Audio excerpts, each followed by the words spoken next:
Hello everyone, welcome to my YouTube channel A tuitions.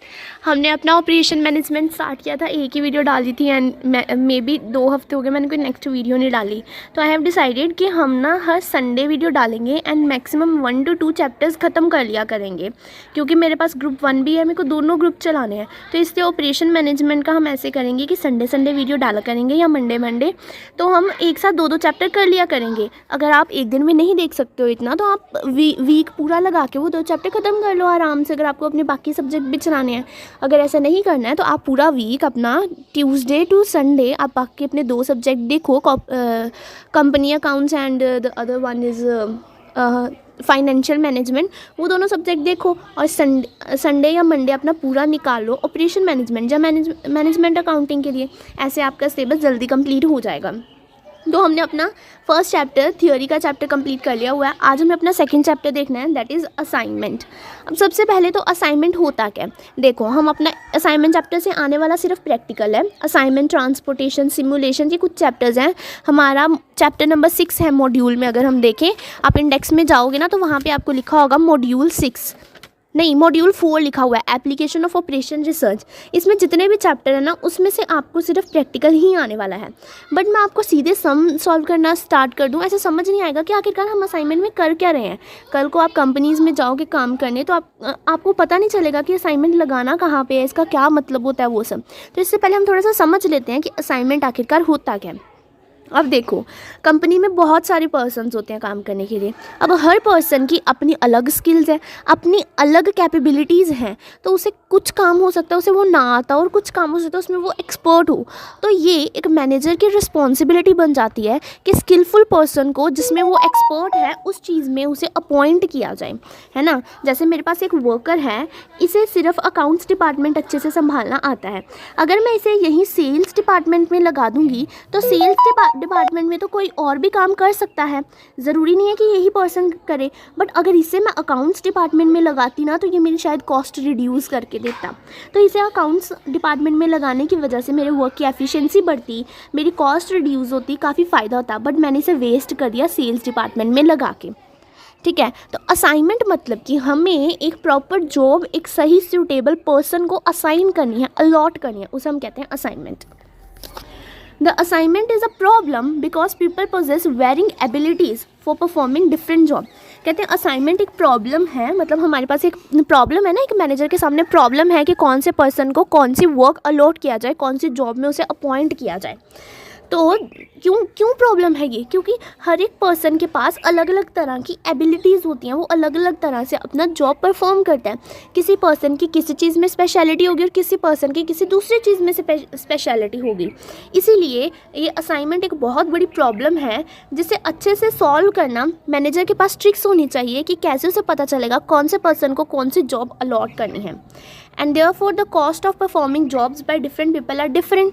वही मैंने बोला, अगर एक जो बंदा अकाउंट्स डिपार्टमेंट में प्रोफेशनल है, उसे हर तरह की स्किल है, उसने इतनी हाई डिग्री ले रखी है, तो वो आपसे ज़्यादा सैलरी एक्सपेक्ट करेगा। अगर आप उसे सेल्स डिपार्टमेंट में लगा दोगे तो वो फिर भी एक्सपेक्ट करेगा कि मेरी जितनी क्वालिफिकेशंस है मुझे उतनी सैलरी मिलनी चाहिए। सेल्स डिपार्टमेंट में भले आपने मुझे लगाया, बट मेरे पास स्किल्स है, आपने मुझे अकाउंट्स डिपार्टमेंट में नहीं लगाया, वो आपकी गलती। तो या फिर आप इसका वाइज वर्सा एग्जांपल ले लो, किसी पर्सन को आप अकाउंट्स डिपार्टमेंट में अपॉइंट कर दोगे, बट उसे इतना अकाउंट्स डिपार्टमेंट की नॉलेज नहीं है, वो सेल्स डिपार्टमेंट में अपॉइंट होने के लिए कैपेबल था, आपने उसे अकाउंट्स डिपार्टमेंट में अपॉइंट कर दिया। अब जब वो सारी आपका चेक करने लगा, ना उससे भाई कॉस्ट रिडक्शन हो रही है, ना उससे अकाउंट्स मेंटेन प्रॉपर हुए जा रहे हैं, इवन आपको कॉस्ट हाई पड़ रही है, तो ये आपने गलत असाइनमेंट कर दी ना जॉब की। तो इसलिए कहा कि हर पर्सन के पास अलग अलग एबिलिटी होती है वर्क को परफॉर्म करने की, एज वेल एज उनकी अलग अलग कॉस्ट होती है वर्क को परफॉर्म करने की। तो इसीलिए एक मैनेजर की रिस्पॉन्सिबिलिटी बनती है कि वो वर्क को ऐसे वर्कर्स को अलॉट करे कि हमारा वर्क भी इफ़ेक्टिवली अच्छे तरह से हो जाए और हमारी कॉस्ट भी रिड्यूस हो, कॉस्ट मिनिमम रहे। Thus, in an assignment problem, the question is how the assignment should be made in order that the total cost involved is minimized। तो असाइनमेंट में एक यही क्वेश्चन को हम सॉल्व करते हैं कि आखिरकार हम अपने वर्कर्स की अलॉटमेंट कैसे करें कि हमारी जो वर्क को परफॉर्म करने की कॉस्ट है वो कम से कम हो सके, ठीक है। ये था हमारा असाइनमेंट का मतलब। Assignment of workers to machine, clerks to various checkout counters, salesmen to different sales areas and typical example of these. Assignment मतलब वही कि वर्कर्स को मशीन पे कौन से वर्कर को कौन सी मशीन पे अलॉट करना है, या फिर कौन से क्लर्क को कौन से कैश काउंटर पे रखना है, कौन से सेल्स पर्सन को कौन सा सेल्स डिपार्टमेंट देना है, ये सब आपको असाइनमेंट में देखने को मिलेगा. अब ये देखो मैंने एक पिक्चर से एग्जाम्पल भी ले रखी है जिससे आपको अच्छे से समझ आएगा. ये एक काम कर रहे हैं और ये काम कर रहे हैं. देखो आपने यहाँ पे इतना ज़्यादा पर्सन्स को अलॉट कर दिया, ये 2 पर्सन्स तो आपके पास फ्री बैठे हैं. अब आपको इन्हें फ्री की सैलरी देनी पड़ेगी. कोई काम तो ये कर नहीं रहे हैं, आपको सैलरी ज़रूर देनी पड़ेगी. तो ये आपकी कॉस्ट इंक्रीज़ कर रहा है. और अगर आप यहीं पे देखो तो इस एक पर्सन के पास आपने इतना वर्क बर्डन दे दिया है, वो मेंटल हो जाएगा काम कर करके, है ना.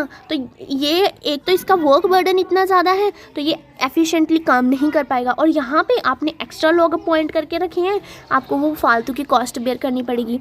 वो ये देखो अब नेक्स्ट एग्जाम्पल, ये एक लड़की मेंटल हो चुकी है. देखो इसके बाल कितना काम कर रही है, क्या क्या संभाल रही है. तो कोई भी एक वर्क एफिशिएंटली हो पाएगा नहीं, हर वर्क में कुछ ना कुछ कमी रह जाएगी. और यहाँ पे I did nothing today and still got paid, मैंने कुछ भी नहीं किया, मस्ती की है बस, फिर भी मुझे पे मिलेगी. तो ये आपकी कॉस्ट बढ़ा रहे हैं. तो असाइनमेंट में आपको यही देखना है कि आप सही वर्कर्स को सही जगह पे अपॉइंट कर सको, ताकि कोई भी फालतू ना रहे हमारा वर्कर, उसे हमें फालतू में पे ना करना पड़े, और ना ही किसी एक वर्कर पे ओवरबर्डन हो जाए. ठीक है. These are the 4 methods of solving an assignment problem. अब आपके पास समझ आ गया कि असाइनमेंट प्रॉब्लम होती क्या है आखिरकार. अब आपके पास क्या मेथड्स हैं उस असाइनमेंट प्रॉब्लम को सॉल्व करने के लिए. तो हमारे पास टोटल 4 मेथड्स असाइनमेंट प्रॉब्लम को सॉल्व करने के लिए. Complete enumeration method, simplex method, transportation method and Hungarian method. इस चैप्टर में हम सिर्फ हंगेरियन मेथड पढ़ने वाले हैं. नेक्स्ट चैप्टर में हम ट्रांसपोर्टेशन मेथड पढ़ेंगे. ठीक है. ये complete enumeration method and simplex method आपके सिलेबस का पार्ट नहीं है, फाइनल के सिलेबस का पार्ट है. चलते हैं आगे फिर हम. और यहाँ पे अब हमारा ट्रांसपोर्टेशन का सारा मतलब क्लियर हो गया.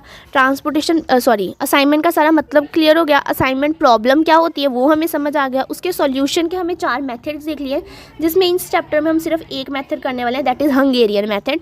अब देखते हैं कि आखिरकार ट्रांसपोर्टेशन प्रॉब्लम को सॉल्व कैसे करते हैं. अब आ जाते हैं अपने प्रैक्टिकल पार्ट पे. तो ऐसे हमें दी होगी हमारी असाइनमेंट प्रॉब्लम, ऐसे हमें क्वेश्चन दिया होगा और हमें इससे अपना बेस्ट सोल्यूशन निकालना है कि कौन से पर्सन को कौन सी जॉब असाइन करनी चाहिए. जैसे ये देखो यहाँ पे हमने जॉब्स लिखी हैं ABCD. ठीक है. यहाँ पे हमें मशीन्स दी हुई हैं 1 2 3 4. हमें देखना है कि कौन सी जॉब को कौन सी मशीन अलॉट करनी है. ए जॉब को इन चारों में से कौन सी मशीन दें कि हमें कम से कम कॉस्ट आए और ज़्यादा से ज़्यादा आउटपुट मिल जाए. बी जॉब को कौन सी मशीन दें, सी जॉब को कौन सी मशीन दें और डी जॉब को कौन सी मशीन दें. हमें ये निकालना है. ठीक है. अब ये देखो आखिर ये मैट्रिक्स आपको बोल क्या रहा है. ये जो मैट्रिक्स दिया ना, ये आप मैट्रिक्स आपको बोल क्या रहा है. ये बोल रहा है कि अगर एक जॉब को हम मशीन 1 देते हैं तो हमें कॉस्ट पड़ने वाली है 10 रुपीज़. ए जॉब को अगर हम मशीन 2 देते हैं तो हमें कॉस्ट पड़ने वाली है 12 रुपीज़. ए जॉब को हम अगर मशीन 3 देते हैं तो हमें कॉस्ट पड़ने वाली है 19 रुपीज़. और अगर ए जॉब को हम मशीन 4 देते हैं तो हमें कॉस्ट पड़ने वाली है 11 रुपीज़. तो आप यहाँ से देख के कह सकते हो कि हमें ए जॉब को ना 10 रुपीज़ ये वाली मशीन 1 देनी चाहिए क्योंकि सबसे कम कॉस्ट लग रही है. बट बेटा वहीं देखो, अगर आप बी जॉब को मशीन 1 देते हो तो आपको 5 रुपीज़ पड़ रही है, और सी जॉब को मशीन 1 देते हो तो 12 रुपीज़ पड़ रही है, डी जॉब को मशीन 1 देते हो तो 8 रुपीज़ पड़ रही है. तो फिर इस अकॉर्डिंग आप देख के कहोगे कि हमें बी जॉब को ना ये वाली मशीन देनी चाहिए, है ना. तो इस तरह से बहुत ज़्यादा ऑल्टरनेटिव सॉल्यूशंस बन जाते हैं. तो हमें एक बेस्ट सॉल्यूशन निकालना है, तो उसे सॉल्व करने के लिए हमें हंगेरियन मेथड यूज़ करना होता है. सबसे पहले आपको ये जो मैट्रिक्स दी होगी ना, इसका आपको करना है रो ऑपरेशन. सबसे पहला पॉइंट क्या है, आपको क्या करना है, रो ऑपरेशन. अब रो ऑपरेशन का मतलब क्या होता है, आप रो और कॉलम्स आपको पता है ना क्या होते हैं. ये अगर किसी को नहीं पता है तो अपना ये जो नोट्स बनाओगे ना, ये जो जहाँ पे आप ये एग्जांपल लिखोगे. अच्छा, ऑपरेशन मैनेजमेंट के ये जो मैंने लिखा है ना, ये नोट्स आपको लिखने ही हैं. ठीक है. प्रिंट मत निकलवाना, इसे लिखना, आपकी प्रैक्टिस भी होगी. तो जब आप ये लिखोगे ना तो इसके पास यहाँ पे ये जो स्पेस है ना, यहाँ पे लिख लेना. इधर को हमारी होती है रो एंड इधर को हमारी होती है कॉलम. ठीक ठीक है, ये चीज़ ज़रूर लिख लेना। अब हमें सबसे पहला स्टेप क्या है हमारा सॉल्यूशन करने के लिए, सबसे पहले हमें क्या करनी है, रो ऑपरेशन। रो ऑपरेशन मतलब हमें ना एक रो देखनी है, उस रो में से जो सबसे छोटा एलिमेंट है ना उसे पकड़ लो। हमारी सबसे पहली रो है ये। अब इसमें सबसे छोटा एलिमेंट कौन सा है, 10। छोटा 10 है ना, बाकी 12, 19 और 11 है, सबसे छोटा कौन सा है, 10 है, इसे पॉइंट आउट कर लो। नेक्स्ट में भी सबसे छोटा एलिमेंट ले लो 5, नेक्स्ट में भी सबसे छोटा एलिमेंट ले लो 11, नेक्स्ट में भी सबसे छोटा एलिमेंट 8। ठीक है, हर रो में हमने सबसे छोटा वाली कॉस्ट निकाल ली है। अब इस छोटी वाली कॉस्ट को इन सब में से माइनस कर दो, अपनी रो में से माइनस कर दो। जैसे हमने फर्स्ट रो ली, फर्स्ट रो में सबसे छोटा कॉस्ट कौन सी थी हमारे पास, 10 थी। अब इसको आपको पूरी रो में से माइनस करना है। 10 - 10 0, 12 - 2 12 - 10 2, 19 - 10 9, 11 - 10 11। ये देखो मैंने रो ऑपरेशन कर लिया फर्स्ट रो का। 10 सबसे छोटा एलिमेंट था, 10 यहाँ पे था, 10 - 10 किया 0 आ गया। फिर मैंने किया 12 - 10 2 आ गया। फिर मैंने किया 19 - 10 9 आ गया। फिर मैंने किया 11 - 10 1 आ गया। फर्स्ट रो का ऑपरेशन हो गया, इसे हम कहते हैं row operation. Locate the smallest cost element, सबसे स्मॉलेस्ट आपको कॉस्ट एलिमेंट लेना है हर एक रो में से। ठीक है, फिर उसको आपको गिवन कॉस्ट टेबल में से सब्ट्रैक्ट कर देना है। Now subtract the smallest element from the each element in that row. आपको सबसे छोटा एलिमेंट लेना है और उसे पूरी रो में से माइनस कर देना है। फिर नेक्स्ट रो पे आना, सबसे छोटा एलिमेंट लेना, पूरी रो में से माइनस कर देना है। नेक्स्ट रो में सबसे छोटा एलिमेंट हमारे पास 5 में से 5 गए 0 लिख दिया। नेक्स्ट 10 में से 5 गए 5 लिख दिया। 7 में से 5 गए 2 लिख दिया। 8 में से 5 गए 3 लिख दिया। सेकंड रो का भी ऑपरेशन हो गया। उसी तरह से आपको थर्ड रो ऑपरेशन करना है। अब इसमें सबसे छोटा एलिमेंट कौन सा है, 11, इसका भी रो ऑपरेशन कर दो। 11 को सब में से माइनस कर दो। 12 - 11 14 - 11 13 - 11 11 - 11। फिर नेक्स्ट रो में भी ऐसे करना है। तो ये आपका हो जाएगा रो ऑपरेशन और आपके पास क्या आ जाएगी, रिड्यूस्ड कॉस्ट टेबल आ गया आपके पास। ठीक है, रो ऑपरेशन करने के बाद आपके पास ये बचा। अब नेक्स्ट स्टेप क्या है आपके पास, आपको करना है कॉलम ऑपरेशन। रो ऑपरेशन में आपने क्या किया, रो में से सबसे छोटा एलिमेंट लिया। अब आपको कॉलम ऑपरेशन करना है। जो आपके पास रो ऑपरेशन करने के बाद सेकंड मैट्रिक्स आ गई ना, अब पहली वाली मैट्रिक्स को छोड़ दो, उसे नहीं पकड़ना है। जो रो ऑपरेशन करने के बाद सेकंड मैट्रिक्स आ गई ना, अब इसे पकड़ना है। अब इसमें आपको लगाना है कॉलम ऑपरेशन। रो ऑपरेशन में हमने रो का सबसे छोटा एलिमेंट लिया था, कॉलम ऑपरेशन में क्या करेंगे, कॉलम का सबसे छोटा एलिमेंट ले लेंगे। अभी first column, second, third and fourth column, 4 column है हमारे पास। इस कॉलम में सबसे छोटा एलिमेंट कौन सा है, ऑफ कोर्स 0। इस कॉलम में सबसे छोटा एलिमेंट कौन सा है, 2, इसमें 2, इसमें 0। ऐसे हमने हाईलाइट कर लिया, मैंने पहले से हाईलाइट करके रखे हैं सबसे छोटे एलिमेंट कॉलम ऑपरेशन के लिए। अब कर दो कॉलम ऑपरेशन। क्या करेंगे, पूरी कॉलम में से इसे माइनस कर देंगे, 0 को पूरी कॉलम में से माइनस कर देंगे। 0 - 0 0, 0 - 0 0, 1 - 0 1, 0 - 0 0। नेक्स्ट कॉलम का ऑपरेशन कर देते हैं। अब इसमें सबसे छोटा एलिमेंट कौन सा था हमारे पास, 2, 2 - 2 0, 5 - 2 3, 3 - 2 1, 7 - 2 5। ठीक है, उसी तरह से थर्ड कॉलम का भी ऑपरेशन करना है एंड फोर्थ कॉलम का भी ऑपरेशन करना है। क्या देखिए हमने अभी तक 2 स्टेप देखे। आपको जो फर्स्ट क्वेश्चन दिया होगा ना, उसके ऊपर आपको लगाना है रो ऑपरेशन। रो ऑपरेशन मतलब रो के अंदर जो भी सबसे छोटा एलिमेंट है उसे आपको पकड़ लेना है और उसको आपको पूरी रो में से माइनस करना है। फिर नेक्स्ट रो में भी जो सबसे छोटा एलिमेंट होगा उसे पकड़ना है और उसे पूरी रो में से माइनस करना है। और ऐसे ही आपका रो ऑपरेशन करके आपके पास न्यू मैट्रिक्स आ जाएगा। अब इस न्यू मैट्रिक्स में आपको लगाना है कॉलम ऑपरेशन। कॉलम ऑपरेशन मतलब कॉलम में सबसे छोटा एलिमेंट आपको देखना है और उस एलिमेंट को पूरी कॉलम में से माइनस कर देना है। तो फिर से आपके पास एक और न्यू मैट्रिक्स आ जाएगा। जैसे जैसे न्यू मैट्रिक्स आते जाएं, पुराने वाले मैट्रिक्स को भूलते जाओ। फिर से एक हमारे पास न्यू मैट्रिक्स आ गया। अब आपको देखनी है ऑप्टिमैलिटी चेक करनी है। सारे ऑपरेशन हो गए, कॉलम ऑपरेशन भी हो गया, रो ऑपरेशन भी हो गया। अब आपको ऑप्टिमैलिटी चेक करनी है। ऑप्टिमैलिटी चेक कैसे होती है, draw the minimum number of horizontal and vertical lines that are required to cover all the 0 elements. अब आपको कम से कम लाइंस लगानी है जिससे आपके ये सारे 0 वाले एलिमेंट्स ना लाइंस से कवर हो जाए। मतलब यहाँ तो ऐसी लाइन लग जाए या तो ऐसी लाइन लग जाए, पर आपके 0 वाले एलिमेंट सारे कट हो जाएं। ऐसे आपको लाइंस लगानी है। अब ये करते कैसे हैं, ध्यान से समझो। सबसे पहले आपको रो देखनी है, फर्स्ट रो में कितनी 0 है, जहाँ पे आपके पास सिंगल ज़ीरो है ना उसे पकड़ना आपको। रो सबसे पहले देखो, फिर कॉलम देखो। रो में फर्स्ट रो में कितनी ज़ीरो है, 2 ज़ीरो है, छोड़ दो इसे। नेक्स्ट रो में कितनी ज़ीरो है, 2 ज़ीरो है, इसे भी छोड़ दो। थर्ड रो में कितनी ज़ीरो है, 2 ज़ीरो है, इसे भी छोड़ दो। फोर्थ रो में कितनी ज़ीरो है, एक ही ज़ीरो है, और हमें एक ही ज़ीरो वाला चाहिए रो या कॉलम।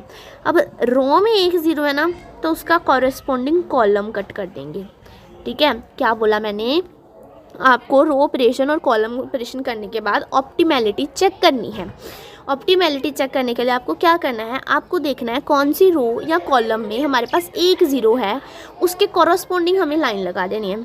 अगर हम सबसे पहले रो देखें तो इस रो में 2 ज़ीरो हैं, इसे नहीं ले सकते। नेक्स्ट रो में भी 2 ज़ीरो हैं, इसे नहीं ले सकते।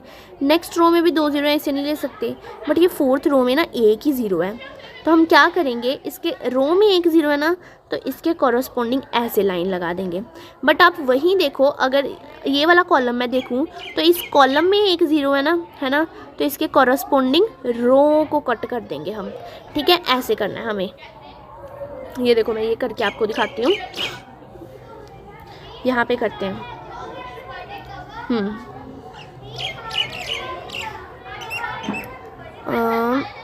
इससे करते हैं। ठीक है, ये देखो, इस रो में आपके पास 2 ज़ीरो है, नहीं कर सकते। इस रो में भी 2 ज़ीरो है, नहीं कर सकते। इस रो में भी 2 ज़ीरो है, नहीं कर सकते। इस रो में एक ज़ीरो आ गई, इसे ले लेंगे। सोचो अगर यहाँ पे भी ऐसे सोचो, 0 थी, 2 ज़ीरो थी, तो इसे भी नहीं लेते। फिर हम कॉलम पे जाते, यहाँ पे 3 ज़ीरो है, नहीं ले सकते। यहाँ पे एक ज़ीरो है ना, फिर हम इसे ले लेते और इसके कॉरस्पॉन्डिंग रो को कट कर देते। ठीक है, समझे। अभी हमारे पास यहाँ पे हमें एक ज़ीरो मिल गई है, इसे मार्क कर दो, और रो के कॉरस्पॉन्डिंग मतलब जहाँ पे आपको ज़ीरो मिली है ना, उसके ऊपर वाला कॉलम कट कर दो। ठीक है, तो ये हम कॉलम कट कर देंगे। ठीक है, अब नेक्स्ट आ जाओ, फिर से रो पे आ जाओ। अब इस रो में एक ज़ीरो है, जी हाँ, तो हमें मिल गया। फिर इसे भी सिलेक्ट कर दो, रो को। इस रो में एक ज़ीरो है ना, तो इस रो को सिलेक्ट कर दोगे तो इसकी कॉरस्पॉन्डिंग कॉलम कट करना पड़ेगा हमें। ये कॉलम हमने कट कर दिया। नेक्स्ट आ जाओ, इस रो में भी एक ज़ीरो है, जी हाँ, तो इस रो को भी पॉइंट आउट कर लो, इसका कॉलम कट कर दो। फिर इस रो में भी एक ज़ीरो है और इसका कॉलम कट कर दिया हमने। ठीक है, समझ आया। अब हमारे पास कितनी लाइंस हो गई, अब आपको देखना 1 2 3 4। अब देखो, ये हमने ना लाइंस लगाई क्यों है, क्योंकि हमें ऑप्टिमैलिटी चेक करनी है। और ऑप्टिमैलिटी कैसे चेक होती है कि आपकी नंबर ऑफ़ लाइंस इक्वल होनी चाहिए ऑर्डर ऑफ मैट्रिक्स। अब सबसे पहले देखो कि ऑर्डर ऑफ मैट्रिक्स क्या होता है। ऑर्डर ऑफ मैट्रिक्स मतलब आपका कितने का मैट्रिक्स बना हुआ है, 1 2 3 4, 1 2 3 4। रोज़ ऑर्डर ऑफ मैट्रिक्स होता है रोज़ इनटू कॉलम्स, इसे हम कहते हैं ऑर्डर ऑफ मैट्रिक्स। हमारा ऑर्डर ऑफ मैट्रिक्स क्या है, कितनी रोज़ हैं, 1 2 3 4, और कॉलम्स कितनी है, 1 2 3 4। तो आपका मैट्रिक्स है 4 × 4 का। ठीक है, अब यहाँ भी कुछ बच्चे डाउट पूछते हैं कि मैम सोचो ये वाली रो ना होती हमारे पास, तो हमारे पास ये मैट्रिक्स तो हो गया 3 × 4 का, ये कैसे, अब क्या करें। तो उस केस में जब आपके पास इक्वल ना हो तो हम उसे अनबैलेंस्ड प्रॉब्लम कहते हैं, तो वो हम आगे समझेंगे कि उस केस में हमें कैसे क्वेश्चन करना है। अभी आप देखो कि हम ऑर्डर ऑफ मैट्रिक्स मतलब रोज़ इनटू कॉलम, इसे हम कहते हैं ऑर्डर ऑफ मैट्रिक्स। और ये ऑर्डर ऑफ मैट्रिक्स आपका हमेशा इक्वल होना चाहिए। ठीक है, तो हमारे पास अब ऑर्डर ऑफ मैट्रिक्स क्या है, 4 × 4। और नंबर ऑफ़ लाइंस कितनी आई हैं हमारे पास, कितनी लाइंस लगाई हैं आपने, 1 2 3 4 लाइनें लगाई हैं ना, तो आपका ऑर्डर ऑफ मैट्रिक्स भी 4 है और नंबर ऑफ़ लाइंस भी 4 है। अगर ये दोनों इक्वल आ गए तो मतलब आपका आंसर ऑप्टिमल है। ठीक है, दोनों इक्वल आ गए मतलब आपका आंसर आ गया है ऑप्टिमल। समझ आई। ऑप्टिमैलिटी कैसे चेक होती है फिर से सुनो एक बार। सबसे पहले हमें करना है रो ऑपरेशन, फिर जो हमारे पास न्यू मैट्रिक्स आ जाएगी उसमें हमें करना है कॉलम ऑपरेशन, फिर एक न्यू मैट्रिक्स आ जाएगी, फिर हमें चेक करना है कि हमारा जो सोल्यूशन है वो ऑप्टिमल है कि नहीं है। तो कैसे चेक करेंगे, हमें देखना है कि क्या हमारी नंबर ऑफ़ लाइंस हमारे ऑर्डर ऑफ मैट्रिक्स के इक्वल है कि नहीं है। अगर हमारी number of lines order of matrix के इक्वल हैं तो दैट मीन्स हमारा सोल्यूशन ऑप्टिमल है, वहीं पर रुक जाओ। तो वो कैसे चेक होगा, अब नंबर ऑफ़ लाइंस कैसे लगानी होती हैं उसका एक फॉर्मूला था हमारे पास, मेथड था। मतलब हमें देखना है कि रोज़ में जहाँ पे रो या कॉलम में हमारे पास सिंगल ज़ीरो होगी उसके कॉरस्पॉन्डिंग हमें लाइन लगा देनी है। सबसे पहले रो देखेंगे, यहाँ पे 2 ज़ीरो है, यहाँ पे 2 ज़ीरो थी, यहाँ पे 2 ज़ीरो थी, बट यहाँ पे 1 ज़ीरो थी, तो इसलिए हमने इसके कॉरस्पॉन्डिंग लाइन लगा दी। ठीक है। ऐसे हमें ऑप्टिमल सॉल्यूशन अपनी नंबर ऑफ़ लाइंस निकालनी है। फिर हमें देखना है क्या हमारी नंबर ऑफ़ लाइंस हमारे ऑर्डर ऑफ मैट्रिक्स के इक्वल हैं। अगर तो इक्वल हैं तो हमारा सॉल्यूशन ऑप्टिमल है, अगर नहीं इक्वल है तो फिर आगे स्टेप्स आते हैं, वो आपको बाद में बताती हूँ, पहले यहाँ तक देख लो। अभी हमारी नंबर ऑफ़ लाइंस हमारे ऑर्डर ऑफ मैट्रिक्स के इक्वल आ गई, 4 = 4 आ गया अब हमारा। तो अब ये हमारा जो सॉल्यूशन है वो तो है भाई ऑप्टिमल सॉल्यूशन। अब हमें निकालना है कि कौन से जॉब को, ये हमारे पास जॉब्स थी, कौन सी जॉब को कौन सी मशीन एलोकेट करे।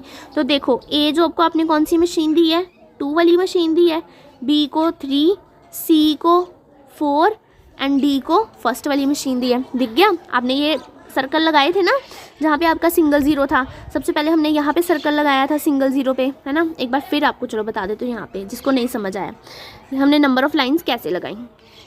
आपको क्या करना है, आपको देखना है कि सिंगल ज़ीरो कहाँ पे है। इस रो में भी डबल ज़ीरो है, इस रो में भी डबल ज़ीरो है, इस रो में भी डबल ज़ीरो है, यहाँ पे हमारे पास है सिंगल ज़ीरो, तो इसे हम सर्कल लगा लेंगे जहाँ पे सिंगल ज़ीरो है। और इसके वर्टिकल मतलब इसके जो कॉरस्पॉन्डिंग लाइन आ रही है, हमने रो में देखा ना, अब इसके कॉलम में जो लाइन है उसे कट कर दो। इस ज़ीरो के ऊपर ये लाइन है तो इसे कट कर देंगे हम, कट कर दिया। अब नेक्स्ट फिर से आ जाओ, इस रो में क्या सिंगल ज़ीरो है, जी हाँ है, ये वाली है, तो इसे पॉइंट कर लो, सर्कल लगा लो, लगा लिया। और इसके कॉरस्पॉन्डिंग जो भी लाइन आ रही है उसे कट कर दो, ठीक है। फिर नेक्स्ट यहाँ पे भी सिंगल ज़ीरो है क्या हमारे पास इस रो में, जी हाँ है, क्योंकि बाकी तो कट हो चुकी हैं ना, उन्हें तो नहीं गिनना है, तो एक है हमारे पास सिंगल ज़ीरो, तो इसे पॉइंट आउट कर लेंगे एंड इसके कॉरस्पॉन्डिंग कट लगा देंगे। उसी तरह यहाँ पे भी हमारे पास सिंगल ज़ीरो और इसके कॉरस्पॉन्डिंग कट लगा देंगे। ऐसे किया हमने इसे सॉल्व। अब हमारे पास देखो ए को कौन सी जॉब मिली है, सेकंड वाली जॉब मिली है ए को, है ना। बी को कौन सी जॉब मिली है, थर्ड वाली जॉब मिली है।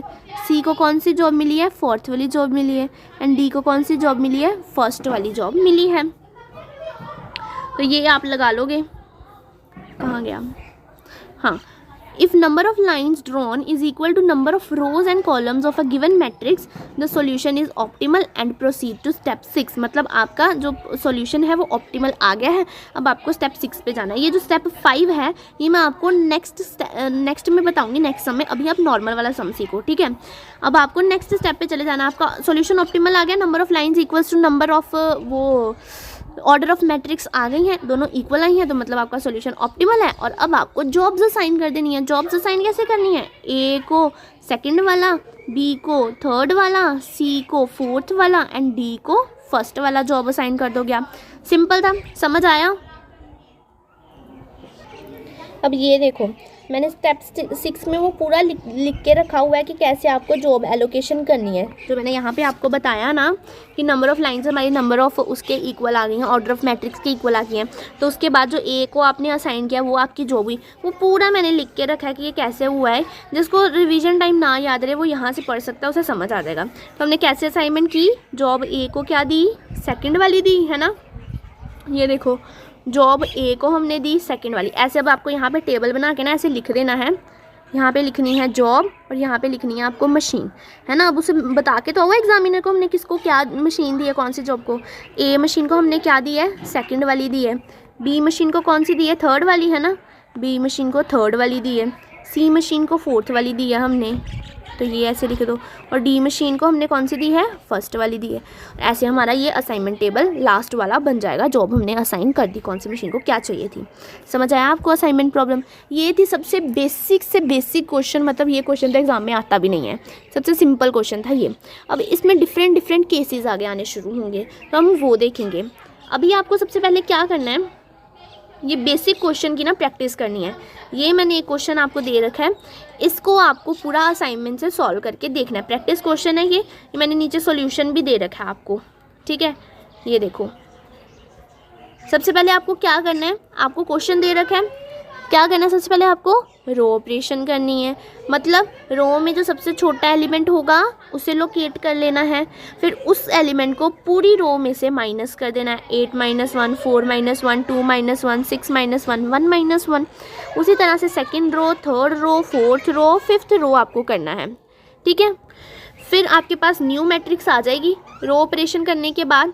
फिर आपको क्या करना है, कॉलम ऑपरेशन करना है इस न्यू मैट्रिक्स के ऊपर। कॉलम में सबसे छोटा एलिमेंट आपको देखना है और उसे पूरी कॉलम में से माइनस कर देना है, ठीक है। फिर आपके पास फिर से न्यू मैट्रिक्स आ जाएगी। फिर इस न्यू मैट्रिक्स के ऊपर आपको देखना है आपकी नंबर ऑफ़ लाइंस क्या ऑर्डर ऑफ मैट्रिक्स के इक्वल आती हैं कि नहीं आती हैं। तो नंबर ऑफ़ लाइंस हम लगा के देख लेंगे अब इसके ऊपर। ये देखो नंबर ऑफ़ लाइंस वाला मैं आपको करके बता देती हूँ। अगर इस मैट्रिक्स में हम देखें तो फर्स्ट रो में क्या 2 ज़ीरोज़ हैं? नहीं है। सेकंड रो में क्या 1 ज़ीरो देखिए ना, हमें फर्स्ट रो में क्या 1 ज़ीरो है? नहीं, 2 है। सेकंड रो में क्या 1 ज़ीरो है? हाँ, ये वाली 1 ज़ीरो है। तो इसे फटाफट अब ये एलोकेट कर दो और इसके जो कॉरस्पॉन्डिंग कॉलम है ना उसे कट कर दो। ठीक है, अब आ जाओ आप थर्ड रो के ऊपर 1 ज़ीरो है? हाँ है। ये वाली 1 ज़ीरो है, इसे ये एलोकेट कर दो और इसका कॉरस्पॉन्डिंग कॉलम कट कर दो। नेक्स्ट इस रो में 1 ज़ीरो है? हाँ 1 ज़ीरो है ये वाली, तो इसे ये पॉइंट कर दो और इसका कॉलम कट कर दो। फिर नेक्स्ट यहाँ पे 1 ज़ीरो है? नहीं, 2 ज़ीरोज़ हैं। फिर से फर्स्ट पे आ जाओ रो के ऊपर, क्या यहाँ पे 1 ज़ीरो है? हाँ है, ये रही 1 ज़ीरो, तो इसे ये पॉइंट कर दो और ये कट कर दो। फिर एक यहाँ पे यही ज़ीरो बची और इसे कट कर दो। क्या हमारी नंबर ऑफ़ लाइन्स हमारे ऑर्डर ऑफ मैट्रिक्स के equal I? Order of matrix क्या है? 1 2 3 4 5, 1 2 3 4 5, 5 का है ऑर्डर ऑफ मैट्रिक्स। और नंबर ऑफ लाइंस कितनी है? 1 2 3 4 5 ही लाइंस हमने लगाई हैं। तो 5 × 5 हमारा 5 = 5 आ गया ना, मतलब हमारा सॉल्यूशन ऑप्टिमल है। देखो आपने ये लाइंस लगा के अपने सारी ज़ीरोज़ कवर कर ली ना, कोई भी ज़ीरो आपकी अनकवर बची है? जब तक आपकी सारी ज़ीरोज़ कवर ना हो जाए आपको लाइंस लगानी है। हमारी सारी ज़ीरोज़ कवर हो चुकी हैं, तो मतलब अब लाइंस और लगाने की ज़रूरत नहीं है और आपकी नंबर ऑफ़ लाइंस आपके ऑर्डर ऑफ मैट्रिक्स के इक्वल आ गई हैं। तो मतलब आपका ये सॉल्यूशन ऑप्टिमल है। अब यहाँ पे जो आपने असाइनमेंट की है वो आपकी जॉब्स आपको असाइन कर देनी है। ए को 5, बी को 1, सी को 4, डी को 3, ई को 2।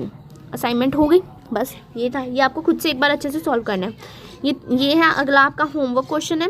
3-4 क्वेश्चन करोगे आपके हाथ में बैठ जाएंगे, फिर नेक्स्ट क्वेश्चन समझने में आपको आसानी आएगी। ठीक है, वीडियो पॉज करके आपको ये क्वेश्चन करके देखना है। ठीक है, नोट्स आपको मेरे टेलीग्राम ग्रुप पे भी मिल जाएंगे और व्हाट्सएप ग्रुप में भी मिल जाएंगे। डिस्क्रिप्शन बॉक्स में दोनों का लिंक होगा, आपको वो दोनों ग्रुप ज्वाइन कर लेने हैं। अब नेक्स्ट पॉइंट आता है हमारे पास इम्प्रूव्ड मैट्रिक्स। देखो वहाँ तक तो हमने समझा ना, यहाँ तक देखो। अगर हमारी number of lines number of column order of matrix के इक्वल आ जाए तो मतलब हमारा सॉल्यूशन जो है ऑप्टिमल सॉल्यूशन है।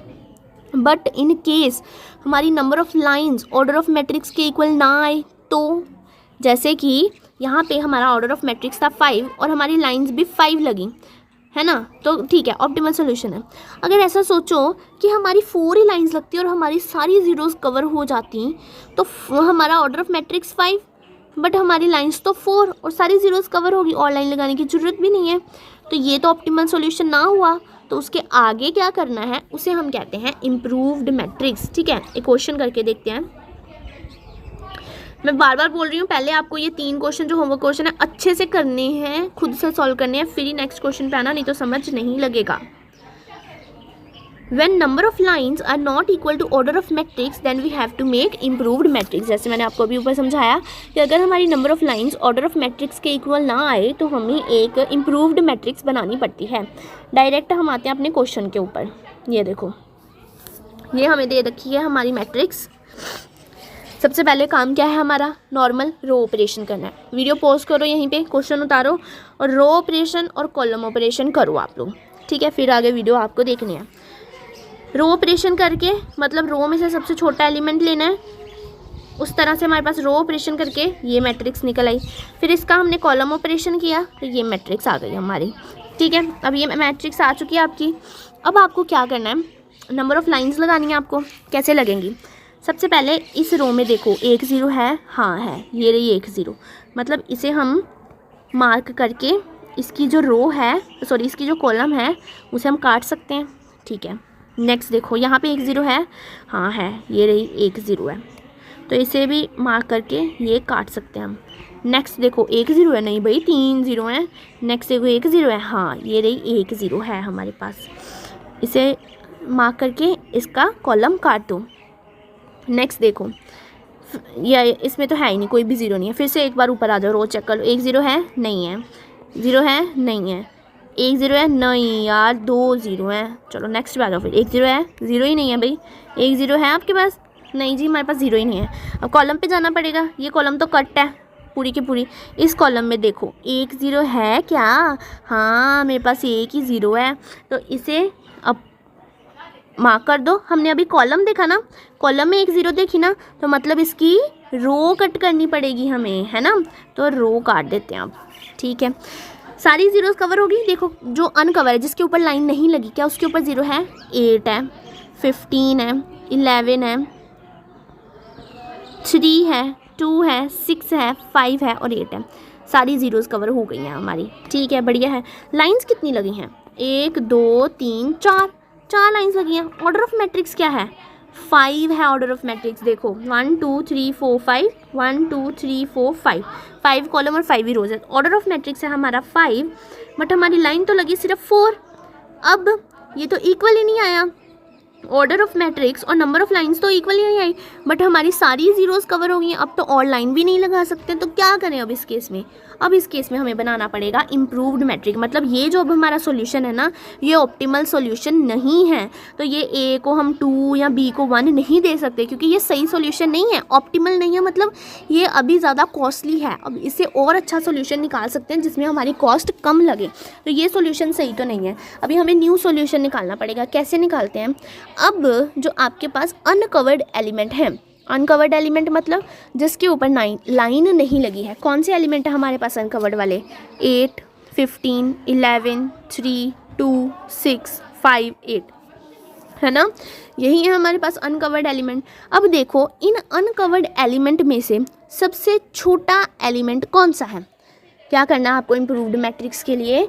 जो आपको अनकवर्ड एलिमेंट दे रखे हैं, उन एलिमेंट्स में से सबसे कम कॉस्ट आपके पास कौन सी है, वो आपको लेनी है, ठीक है। तो सबसे पहले वही निकाल लेते हैं हम।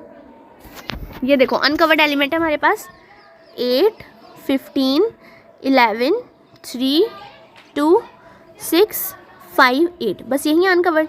बाकी सबके ऊपर तो लाइंस लग गई हुई हैं। अब इनमें से सबसे छोटा एलिमेंट कौन सा है? 2। सबसे छोटा कौन सा है हमारे पास? 2। तो इस 2 को पकड़ेंगे और सारे अनकवर्ड में से माइनस कर देंगे, ठीक है। क्या किया हमने? अनकवर्ड एलिमेंट में से सबसे छोटा एलिमेंट हमने लिया, वो है हमारे पास 2। तो इस 2 को पकड़ेंगे और सारे अनकवर्ड एलिमेंट में से माइनस करेंगे। किस में से माइनस करेंगे? अनकवर्ड एलिमेंट में से माइनस करेंगे। और मैम जो कवर्ड है उनका क्या करना है? उनको वैसे का वैसे लिख देना है। जैसे 5 कवर्ड है, 5 को वैसे का वैसे लिख दो। 0 कवर्ड है, 0 को वैसे का वैसे लिख दो। ये 0 कवर्ड है, वैसे का वैसे लिख दो। 6 कवर्ड है, वैसे का वैसे लिख दो। बट जहाँ पे आपका इंटरसेक्शन पॉइंट बन रहा है, मतलब जहाँ पे आपकी रो की लाइन और कॉलम की लाइन, जहाँ पे आपकी रो की लाइन और कॉलम की लाइन कट कर रही है, अब 8 के ऊपर ये कट कर रही है, इंटरसेक्शन पॉइंट बन रहा है ना, जहाँ पे ऐसे 2 लाइन्स कट करें ना, इसे हम कहते हैं इंटरसेक्शन पॉइंट। जहाँ पे भी आपका इंटरसेक्शन पॉइंट बन रहा है, वहाँ पे आपको वो छोटा एलिमेंट प्लस करना है, ठीक है। क्या 3 चीज़ें करनी है? सबसे पहले आपको अनकवर्ड एलिमेंट में से सबसे छोटा कॉस्ट एलिमेंट लेना है, ठीक है। उस एलिमेंट को आपको अनकवर्ड में से माइनस करना है, कवर्ड को वैसे का वैसे रहने देना है, और इंटरसेक्शन पॉइंट में प्लस करना है। ये 3 ही है इंटरसेक्शन पॉइंट यहाँ पे, ठीक है। देखते हैं, लिखते हैं क्या करना है हमें। जो हमारे पास सबसे पहले ये है कवर्ड। कवर्ड को तो वैसे का वैसे लिखना है। कवर्ड 5 है और ये 0 कवर्ड है, वैसे का वैसे लिख दे। 5 और 0, 5 और 0 वैसे का वैसे लिख दिया, ओके। नेक्स्ट है अब हमारे पास 8, ये अनकवर्ड है। अनकवर्ड में से क्या करना है? सबसे छोटे एलिमेंट को माइनस करना है, 2 को माइनस कर देना है, ठीक है। 8 - 2,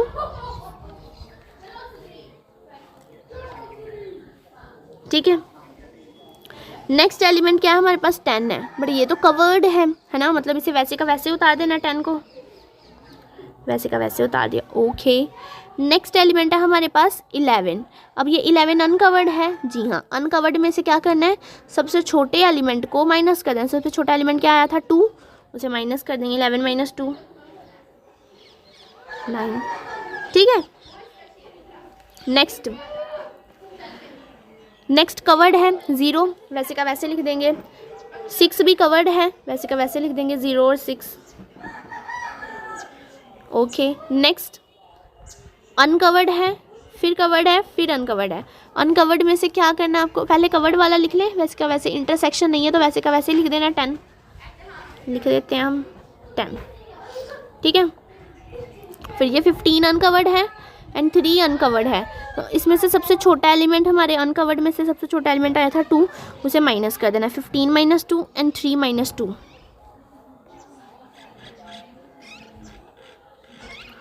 ठीक है, आ गया। नेक्स्ट लाइन देखो, ये है इंटरसेक्शन पॉइंट और ये भी है हमारे पास इंटरसेक्शन पॉइंट। कॉलम और रो की लाइन कट कर रही है, मतलब ये इंटरसेक्शन पॉइंट है। इंटरसेक्शन पॉइंट पे क्या करना है, सबसे छोटे एलिमेंट को प्लस करना है। 8 + 2 5 + 2। ठीक है,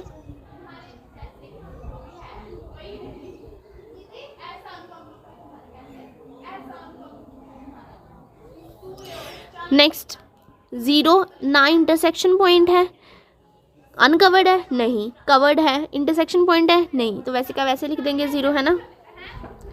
0 वैसे का वैसे लिख दिया हमने।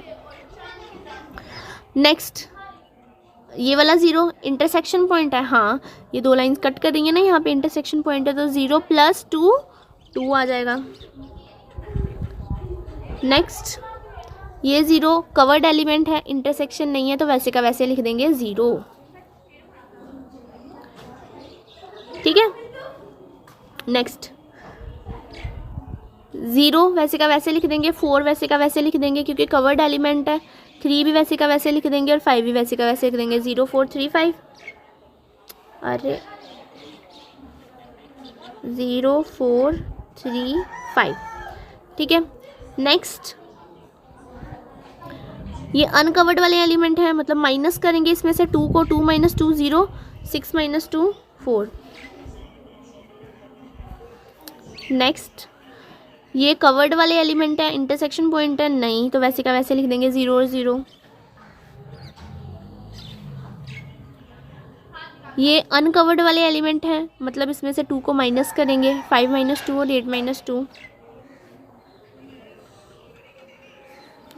ठीक है, समझ आ गया ये कैसे आई। इसे हम कहते हैं इम्प्रूव्ड मैट्रिक्स। ये हमारी क्या आ गई, इम्प्रूव्ड मैट्रिक्स। ठीक है, ये देखो क्या किया हमने ना, नंबर ऑफ लाइंस ना हमारे ऑर्डर ऑफ मैट्रिक्स के इक्वल नहीं आई।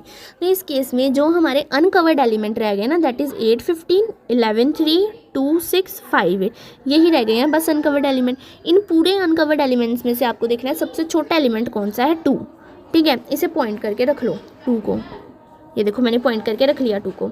अब आपको क्या करना है, जितने भी आपके कवर्ड वाले एलिमेंट है ना, उसको वैसे का वैसे लिख लेना है। जैसे ये 5 कवर्ड था, 0 कवर्ड था, 0 कवर्ड था, 6 कवर्ड था, वैसे का वैसे लिख लिया।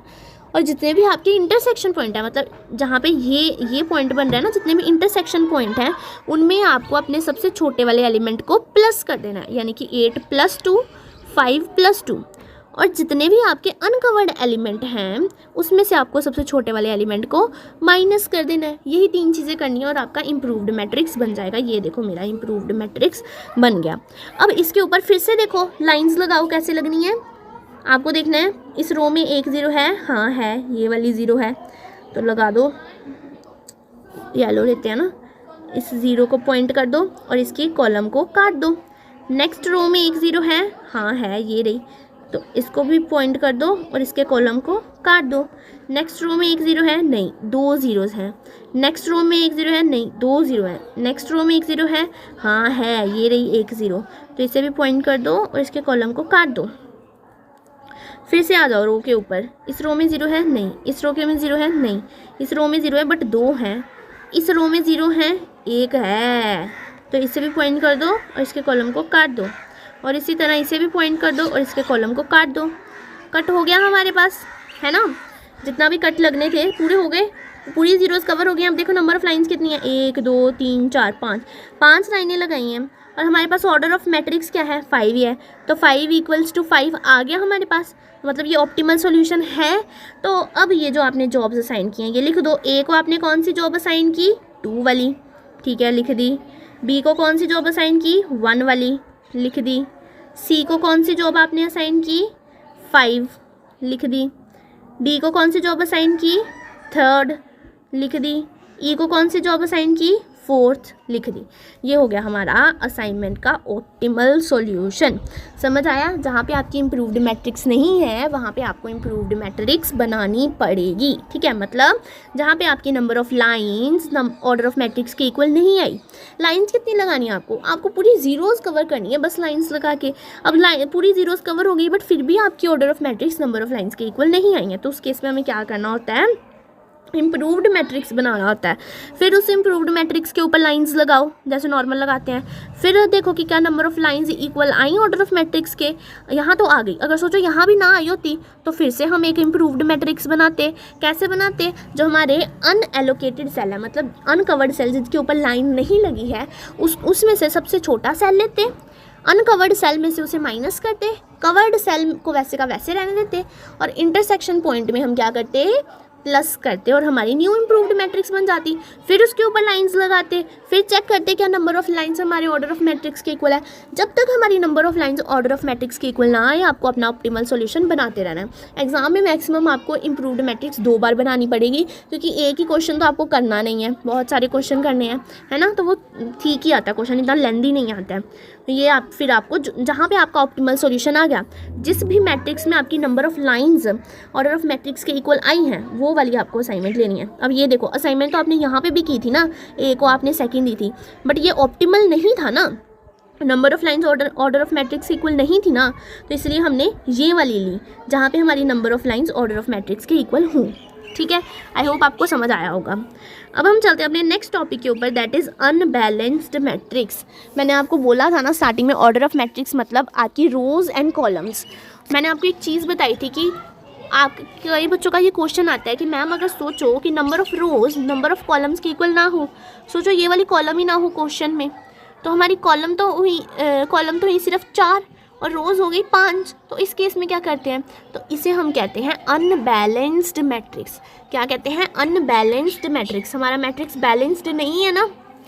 ये देखो यहाँ पे रोज़ कितनी है? 1 2 3 4 5। कॉलम्स कितनी है? 1 2 3 4। 5 रोज़ और 4 कॉलम, ये तो इक्वल नहीं है।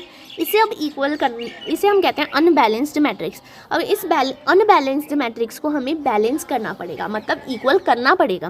कैसे इक्वल करते हैं? डमी इंट्रोड्यूस करके। क्या लगाना है हमें? डमी एक लगानी पड़ेगी। डमी क्या लगानी? रो या कॉलम। अब देखो हमारे पास क्या कम है? रो कम है कि कॉलम कम है?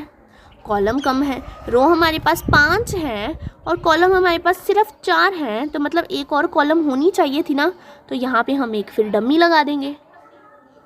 ठीक है, एक डमी लगा देंगे हम यहाँ पे। अब डमी की ये जो कॉस्ट आपको लिखनी है अंदर, वो क्या लिखोगे? डमी की कॉस्ट 0 0 0 0 0। ठीक है, डमी मतलब नकली, और नकली चीज़ की तो कॉस्ट 0 ही होगी ना, तो इसलिए हम 0 0 0 0 कॉस्ट लिख देंगे डमी की। ठीक है, अनबैलेंस्ड मैट्रिक्स को ऐसे बैलेंस्ड करते हैं। इंट्रोड्यूसिंग डमी, आपको डमी लगानी पड़ेगी। ये देखो मैंने एक डमी लगा दी, डमी को डी लिख देना। ठीक है, और उसकी कॉस्ट कितनी आ जाएगी? 0 0 0। बस फिर बाकी वही सेम आपको प्रोसेस फॉलो करना है। सबसे पहले आपको क्या करना है? रो ऑपरेशन करना है। रो ऑपरेशन कैसे होता है? रो में सबसे छोटा कॉस्ट एलिमेंट लेना है, 0 ले लिया, इस 0 को सब में से माइनस कर देना है। कर दो माइनस, 0 को सब में से माइनस करोगे वैसे का वैसे ही आ जाएगा ना। तो इस रो में भी 0 आएगा, इस रो में भी 0 आएगा, इसमें भी 0, इसमें भी 0, है ना। तो रो ऑपरेशन करने के बाद वैसे का वैसे ही मैट्रिक्स रहने वाला है। आ गया हमारा रो ऑपरेशन। अब क्या करना है हमें? Column operation. कॉलम में क्या लेना है? सबसे छोटा एलिमेंट लेना है। क्या है हमारे पास? 7 ले लिया। अब पूरी कॉलम में से 7 को माइनस कर दो। फिर इस कॉलम में क्या है? सबसे छोटा एलिमेंट 12 ले लिया। पूरी कॉलम में से 12 को माइनस कर दो, तो कॉलम ऑपरेशन करने के बाद आपके पास ये मैट्रिक्स आ जाएगी। अब आपको लाइंस लगानी है। ठीक है, कैसे लगाएंगे? सबसे पहली रो में देखो 1 0 है नहीं, 2 0 है, छोड़ दो, हमें तो 1 चाहिए। नेक्स्ट रो में 1 0 है नहीं, नेक्स्ट रो में 1 0 है, हाँ ये रही 1 0, तो इसकी कॉलम को काट दो। फिर नेक्स्ट रो में 1 0 है नहीं, नेक्स्ट रो में 0 है, भाई 0 ही नहीं है हमारे पास, तो फिर से हम फर्स्ट रो के पास गए। अब तेरे पास क्या 1 0 है? ये तो एक तो हमने एक लाइन मार दी है। क्या अब तेरे पास 1 0 बच गया? हाँ, अब तो मेरे पास 1 0 है, ले जाओ वो भी, तो इसका कॉलम कट कर देंगे। नेक्स्ट रो में गए, तेरे पास 1 0 है? हाँ है मेरे पास 1 0, तो इसे भी मार्क कर दो और इसका कॉलम कट कर दो। नेक्स्ट रो में गए 0 है, कहती नहीं मेरे पास तो 0 ही है। नेक्स्ट रो में गए 1 0 है, कहती नहीं 2 0 है। नेक्स्ट रो में गए 0 है, कहती नहीं 0 ही नहीं है। फिर कॉलम में जाओ, ये कॉलम तो कट है। नेक्स्ट इस कॉलम में गए, इससे पूछा तेरे पास 0 है एक, कहती हाँ मेरे पास एक 0 है, तो एक 0 को पॉइंट कर दो। अभी हमने कॉलम में देखा ना, तो किसे कट करेंगे, रो को कट कर देंगे, तो इसकी रो को कट कर दिया हमने। अब देखो क्या कोई 0 बची है हमारे पास कट करने वाली, नहीं कोई 0 नहीं बची है, यही बचे हैं ना सिर्फ कट होने वाले, कोई 0 नहीं बची है।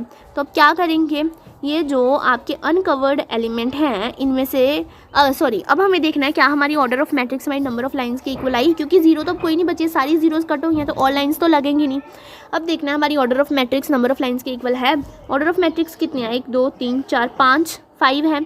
नंबर ऑफ लाइंस कितनी है, 1 2 3 और 4। अरे यार ये तो इक्वल नहीं आया, नॉट इक्वल।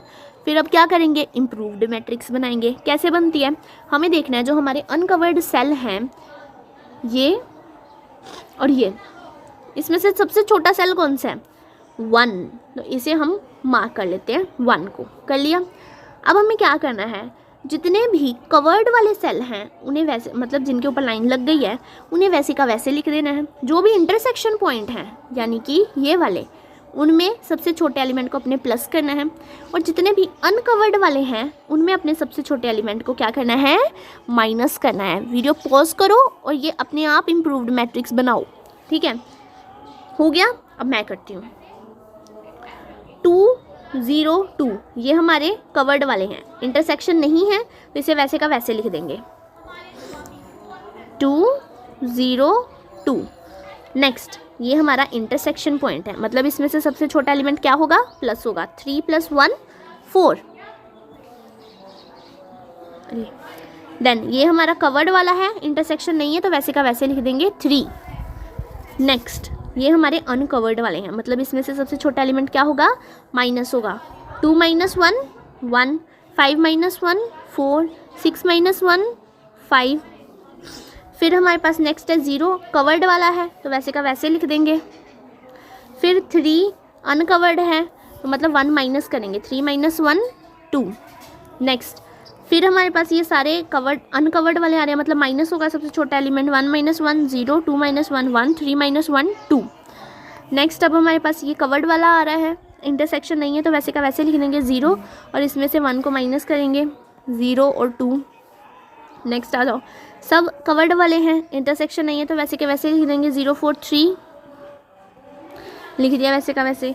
अब ये हमारा इंटरसेक्शन पॉइंट है तो इसमें सबसे छोटा एलिमेंट प्लस होगा, तो यहाँ पे आ जाएगा 5 और नीचे 1 वैसे का वैसे आ जाएगा।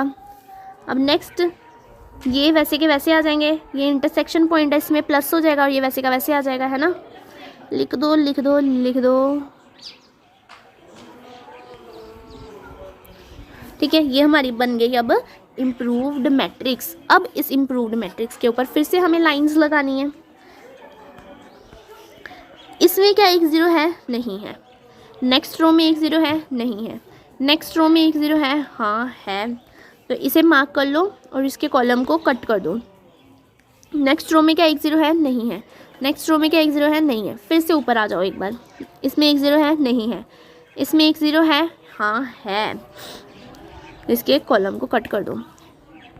इसमें 1 0 है, नहीं है। इसमें 1 0 है, नहीं है। इसमें 1 0 है, नहीं है। फिर से एक बार ऊपर आ जाओ, इसमें 1 0 है, नहीं है। इसमें है, नहीं है, नहीं है, नहीं है, नहीं है। अब वापस रो में जाने की तो ज़रूरत नहीं है क्योंकि कुछ नहीं कटा रो में। अब आओ कॉलम में, कॉलम कट गई है। नेक्स्ट कॉलम देखो, इसमें 1 0 है, हाँ है, ये रही 1 0, इसे मार्क कर दो और इसके फिर कॉलम रो को काट दो क्योंकि कॉलम में देखा है। अब नेक्स्ट कॉलम में आ जाओ, इसमें 1 0 है, हाँ है, ये रही, और इसकी रो को कट कर दो, ठीक है। कितनी लाइंस लगी अब हमारे पास, 1 2 3 4, अरे शिट, फिर 4 लाइनें लगी और हमारी कोई भी 0 नहीं बची है। मतलब अब फिर से एक इम्प्रूव्ड मैट्रिक्स बनानी पड़ेगी। वीडियो पॉज करो, फिर से इम्प्रूव्ड मैट्रिक्स बनाओ। बन गई, मैं बनवाती हूँ। आपकी जो अनकवर्ड सेल है उसमें से सबसे छोटी कॉस्ट कौन सी है, अब 1 है। 1 को पॉइंट कर लो एंड अब इम्प्रूव्ड मैट्रिक्स बनाते हैं।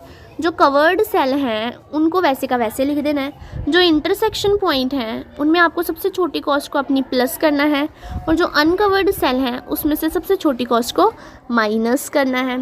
बनाओ। ये देखो मैंने भी अपनी इम्प्रूव्ड मैट्रिक्स बना ली है, आपने भी बना ली होगी, चेक कर लेना।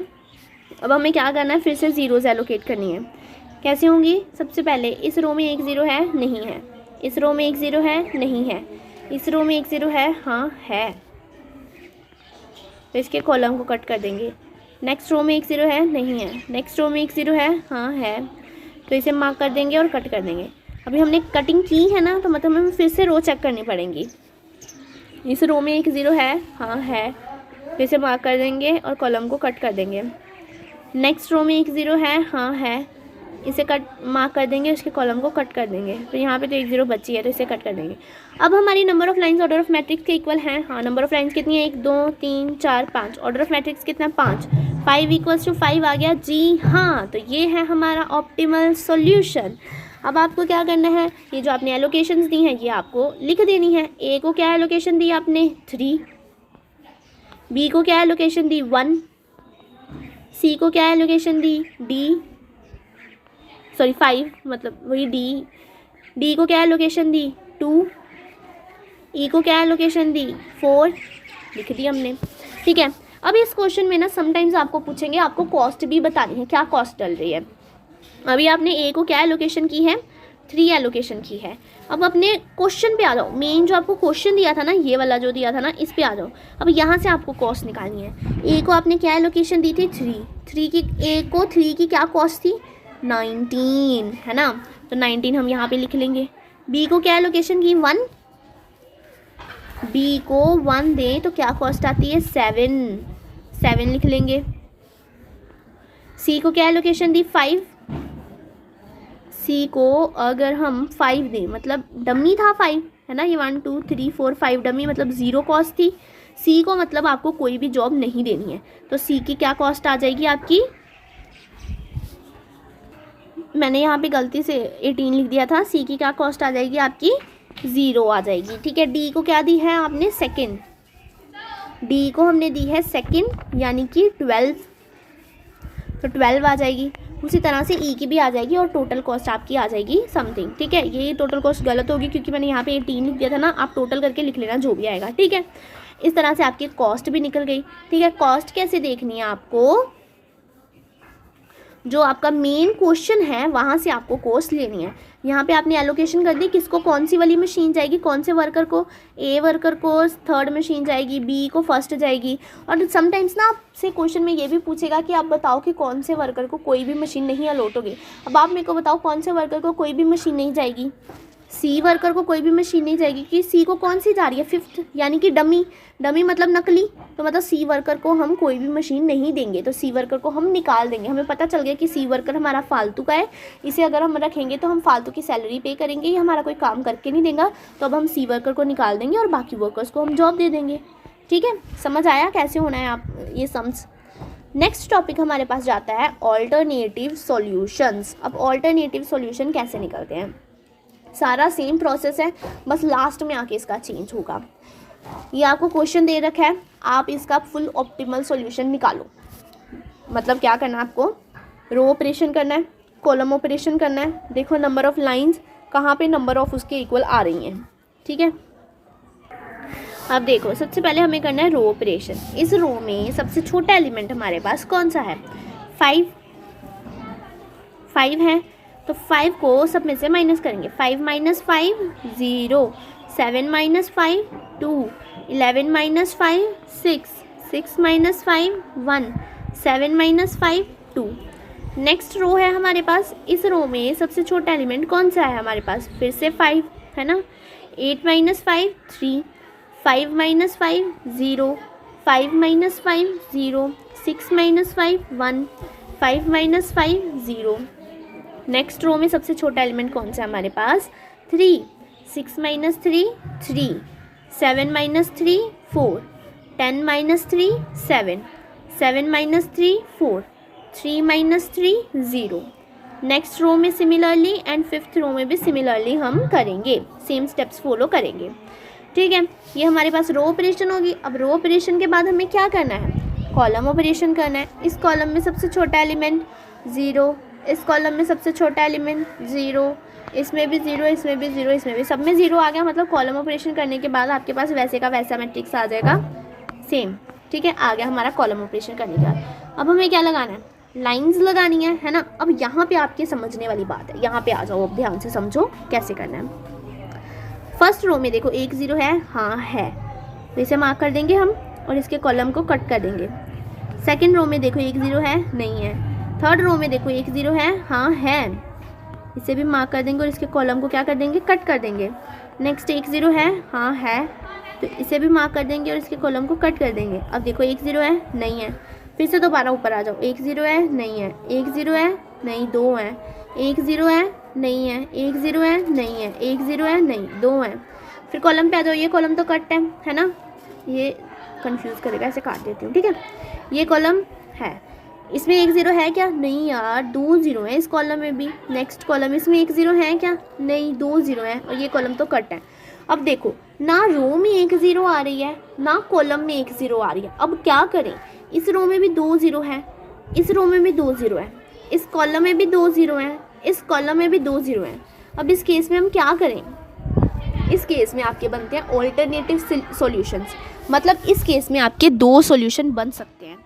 कैसे 2 सॉल्यूशन बन सकते हैं, अब देखो अब इसमें मेरे को अपनी मर्जी लगानी है किसको कौन सी जॉब देनी है। अब ये मतलब आपकी ये 2 0 आ गई ना, मतलब अगर आप 2 को, चाहे आप 2 वाले पर्सन को चाहे आप B जॉब दो, चाहे आप C जॉब दो, आपको सेम कॉस्ट आएगी। और 5 वाले पर्सन को भी चाहे आप B कॉस्ट दो, B जॉब दो या C कॉस्ट दो, सबको सेम कॉस्ट आएगी। मतलब ये कॉस्ट है ना, ये जो मैंने दिए होते हैं अंदर, समझ लो ऐसे कि इसकी भी कॉस्ट 2 आ रही है, इसकी भी कॉस्ट 2 आ रही है, इसकी भी कॉस्ट 2 आ रही है और इसकी भी कॉस्ट 2 आ रही है। अब आपको अपनी मर्जी लगानी है किसको कौन सी जॉब देनी है, क्योंकि किसी को भी कोई भी जॉब देने से आपको ना कोई फ़ायदा हो रहा है ना कोई नुकसान हो रहा है इस केस में। तो आप अपनी मर्जी लगाओ, जिसे जो जॉब देनी है वो जॉब दे लेगा। अब कुछ पर्सन इसमें अलग मर्जी लगाएंगे, कुछ पर्सन इसमें अलग मर्जी लगाएंगे, तो हो जाएंगे ना ऑल्टरनेटिव सॉल्यूशन। देखो मैं चाह रही हूँ कि मैं 2 वाले पर्सन को ना B वाली जॉब असाइन कर देती हूँ। ठीक है, यहाँ पे मैंने B को टिक लगा दिया, मैंने इस रो में इस B को टिक लगा दिया, मतलब इस कॉलम को मैं कट कर दूँगी। ठीक है, अब उसके बाद नेक्स्ट रो में आ जाओ, इसमें 0 नहीं, इसमें 0 नहीं है, इसमें 1 0 है, तो इसको मैं ये दे दूँगी और इसका कॉलम कट कर दूँगी। अब मेरे अकॉर्डिंग जो मैंने असाइनमेंट्स की उसके अकॉर्डिंग मैंने 1 को दी A, 2 को दी B, 3 को दी E, 4 को दी D, 5 को दी C। ठीक है, ये मैंने असाइनमेंट्स की। अब कुछ लोग इसमें क्या करेंगे, देखो ये देखो वहीं पे हम वापस आ गए हैं, ये 2 ऑल्टरनेटिव सॉल्यूशंस हैं। कुछ क्या करेंगे, यहाँ पे मैंने 2 को ये B दिया था ना, इस रो में मैंने 2 को ये दिया था और ये काट दिया था, फिर इस रो में आ गए थे तो इसमें ये दिया था, ये काट दिया था। अब कुछ पर्सन्स क्या करेंगे, इस रो में इसे ये दे देंगे, है ना, C दे देंगे 2 को, और ये रो काट देंगे, ये कॉलम काट देंगे, फिर उसके बाद इसे यही देना पड़ेगा और ये कॉलम कट जाएगा आपका, है ना। कुछ पर्सन्स ऐसे करेंगे, ज़रूरी थोड़े कि सब 2 को B ही दें, ज़रूरी नहीं है, तो कुछ पर्सन उसे C भी देंगे। तो इस केस में ऑल्टरनेटिव सोल्यूशन आपका अलग से सोल्यूशन बन जाएगा। 1 को तो यही जाएगा, 2 को C चला जाएगा, है ना, बट मैंने 2 को पहले B दिया था, अब 2 को कुछ लोग C भी दे देंगे। 3 को तो E ही जाएगा, वो तो सेम ही रहेगा। 4 को भी D जाएगा, वो भी सेम ही रहेगा, बट 5 को फिर B चला जाएगा, मैंने 5 को C दिया था। समझिए, ऑल्टरनेटिव सोल्यूशन मतलब आपके 2 सोल्यूशन बन सकते हैं, कॉस्ट सेम ही आएगी। मैंने क्या बोला कि एज्यूम कर लो यहाँ पे भी 2, यहाँ पे भी 2, यहाँ पे भी 2, सब कॉस्ट सेम आ रही है, तो कुछ भी सोल्यूशन कर लो कॉस्ट तो आपकी सेम आएगी, बट ऑल्टरनेटिव सोल्यूशन बन जाएंगे, 2 तरह के सोल्यूशन बन जाएंगे। और एग्ज़ाम में आपको दोनों दिखा के आने हैं, एक मैट्रिक्स में ये दिखाओ, एक और न्यू मैट्रिक्स बनाओ, उसमें दूसरा सॉल्यूशन दिखा दो, ठीक है, और ये 2 टेबल बनाओ, इसे ऑल्टरनेटिव सॉल्यूशन दे दो। ऐसे एग्जाम में आपको दोनों करके आने, तभी आपको मार्क्स मिलेंगे। इसे हम कहते हैं ऑल्टरनेटिव सॉल्यूशंस। समझ आया ऑल्टरनेटिव सॉल्यूशन क्या होता है? काफ़ी ज़्यादा आगे हम सम करेंगे, उसमें ऑल्टरनेटिव सॉल्यूशन निकलेंगे। मॉड्यूल में देखोगे तो ज़्यादा से ज़्यादा तो ऑल्टरनेटिव सॉल्यूशन ही आपके निकलेंगे, ठीक है। अब हम चलते हैं अपने नेक्स्ट टॉपिक के ऊपर, दैट इज़ मैक्सिमाइजेशन प्रॉब्लम, और ये हमारा लास्ट टॉपिक है। मैक्सिमाइजेशन प्रॉब्लम अब क्या होता है? अब मैंने आपको क्या बोला, ये जो मेरे को सम दिया होता है ना, ये क्वेश्चन जो दिया होता है, इसमें मेरे को कॉस्ट दी होती है और मेरे को अपनी कॉस्ट रिडक्शन करनी होती है। समटाइम्स आपको ना इस प्रॉब्लम में ना प्रॉफिट दे देगा ये कॉस्ट, इसमें हमें कॉस्ट देनी होती है, समटाइम्स यहाँ पे आपको कॉस्ट की जगह क्या दे देगा, प्रॉफिट दे देगा। तो जो हंगेरियन मेथड है ना वो कहता है कि मैं प्रॉफिट के केस में एप्लीकेबल नहीं होता हूँ, मैं सिर्फ कॉस्ट के केस में ही एप्लीकेबल होता हूँ। तो अभी ये तो आपके पास प्रॉफिट वाली प्रॉब्लम है, तो आपको इस प्रॉफिट वाली प्रॉब्लम को लॉस वाली प्रॉब्लम में मतलब कॉस्ट वाली प्रॉब्लम में लेके जाना पड़ेगा। ये जो प्रॉफिट वाली प्रॉब्लम दी होती है ना इसे हम कहते हैं मैक्सिमाइजेशन प्रॉब्लम। अब इस मैक्सिमाइजेशन प्रॉब्लम को आपको मिनिमाइजेशन की प्रॉब्लम बनानी पड़ेगी, यानी कि लॉस मैट्रिक्स बनाना पड़ेगा आपको। ये प्रॉफिट मैट्रिक्स आपको दिया, अब इसे आपको कन्वर्ट करना पड़ेगा लॉस मैट्रिक्स में। तो लॉस मैट्रिक्स कैसे होता है, आपको अपने पूरे मैट्रिक्स में से जो सबसे हाईएस्ट एलिमेंट है ना वो लेना है। अब हम अपने पूरे हंगेरियन मेथड में हर जगह पे लोवेस्ट एलिमेंट लिया था। रो ऑपरेशन कर रहे थे तो लोवेस्ट एलिमेंट ले रहे थे, कॉलम ऑपरेशन कर रहे थे तो लोवेस्ट एलिमेंट ले रहे थे, फिर इम्प्रूव्ड मैट्रिक्स बना रहे थे तो लोवेस्ट एलिमेंट ले रहे थे, है ना। पूरे असाइनमेंट प्रॉब्लम में हमने लोवेस्ट मैट्रिक्स लिया है। बट ये एक मैक्सिमाइजेशन की प्रॉब्लम ही ऐसी है जिसमें हम अपना हाईएस्ट एलिमेंट लेंगे, क्योंकि इसके नाम में देखो ना प्रॉफिट लिखा हुआ है, तो फिर हम हाईएस्ट एलिमेंट ही लेंगे। तो यहाँ पे अब हम अपना हाईएस्ट एलिमेंट दैट इज़ 42 लेंगे। अब इस 42 को पूरे मैट्रिक्स में से हम माइनस कर देंगे। 42 माइनस 42 0, 42 माइनस 35 7, 42 माइनस 28 14, 42 माइनस 21 21। ठीक है, ऐसे करके आपको पूरे मैट्रिक्स को सॉल्व करना है।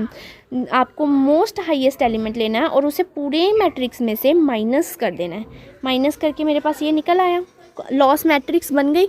अब इसके ऊपर वैसे सेम का सेम अप्लाई कर दो, रो ऑपरेशन करो, कॉलम ऑपरेशन करो, देखो नंबर ऑफ़ लाइंस लगा के क्या number of lines order of matrix के इक्वल आ रही हैं। आ रही हैं तो ठीक है, नहीं आ रही है तो इम्प्रूव्ड मैट्रिक्स बनाओ, फिर लाइंस लगाओ, फिर देखो number of lines order of matrix के इक्वल आ रही हैं। जहाँ पे आपका ऑप्टिमल सॉल्यूशन आ जाए वहाँ पे आप एलोकेशन दे दो। अगर ऑल्टरनेटिव सॉल्यूशन आ रहा है तो दो दो एलोकेशन दे दो। सिंपल था प्रॉब्लम, ठीक है। अब ये आपको आगे खुद से सॉल्व करनी है, ठीक है। ये खुद से सॉल्व करो सब, इसमें भी ऑल्टरनेटिव सॉल्यूशन आएंगे, ये आपका होमवर्क रहेगा। और यहाँ पे हमारी असाइनमेंट ख़त्म होती है, सारी कंसेप्ट्स ख़त्म होते हैं। एक बार फुल रिवीजन करते हैं, सबसे पहले क्या करना है फिर क्या करना है, ठीक है। क्योंकि अभी हमने थोड़े थोड़े कॉन्सेप्ट देखे, हर किसी के छोटे अलग अलग कॉन्सेप्ट देखे। अब हमें स्टार्टिंग कहाँ से करनी है, ख़त्म कहाँ पे करना है वो देखना है। सबसे पहला स्टेप आपका क्या रहता है असाइनमेंट की प्रॉब्लम को सॉल्व करने का। इसे सबसे ध्यान से सुनना, ये आपके पूरे असाइनमेंट को क्रिस्टल क्लियर कर देगा।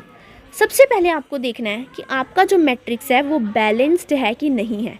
सबसे पहला स्टेप आपका यही रहेगा। रो ऑपरेशन पहला स्टेप नहीं है। सबसे पहले आपको चेक करना है कि आपका मैट्रिक्स बैलेंस्ड है कि नहीं है। बैलेंस्ड मतलब कि आपकी number of rows number of column के इक्वल हैं कि नहीं है। अगर तो मैट्रिक्स बैलेंस है तो नेक्स्ट स्टेप पे चले जाओ। बट अगर आपका मैट्रिक्स बैलेंस्ड नहीं है तो आपको उसे बैलेंस्ड करना पड़ेगा बाय इंट्रोड्यूसिंग डमी रो और column with a zero cost, ठीक है।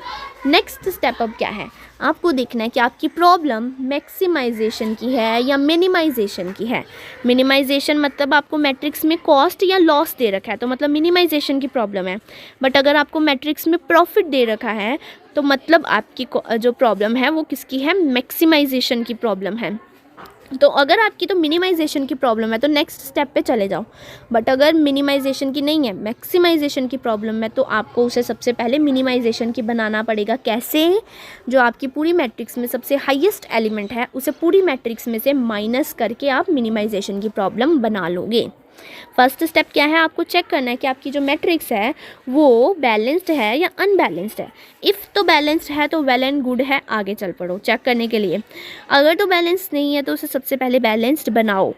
फिर आपको देखना है कि आपकी जो मैट्रिक्स है वो मैक्सिमाइजेशन की है या मिनिमाइजेशन की है।